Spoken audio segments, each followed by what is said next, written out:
Jean-Pierre, écoute-moi bien. Hein? La mort est une sacrée salope, hein? Ose, franchit, transgresse. C'est une interpellation à nous-mêmes. C'est pour ça qu'on l'écrit. C'est pour transmettre encore comment les deux connards se confrontent à leur mort. Mais il faut être confronté à la mort pour la découvrir. Et la deuxième fois, je découvrais encore des choses. Hein. On ne découvre pas tout la première fois. Mais s'il y a une troisième, ça va. Mais s'il n'y a pas de troisième, on meurt. Donc après, c'est terminé. Il y a une injustice. Il me semble que comme survivant, il est beaucoup plus entouré que moi comme vieillissant.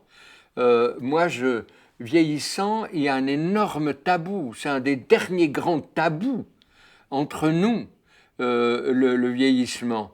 On parle d'un certain nombre de choses et après, c'est la censure. Dans ma génération, on est en train de se regarder les uns les autres pour se dire, tiens, est-ce qu'il a encore toutes ses facultés? Il n'y a pas que des souffrances physiques dans la mort, il y a aussi des souffrances morales, il y a des déchirements.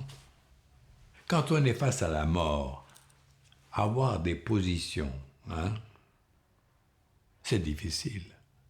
Être cohérent, c'est très difficile.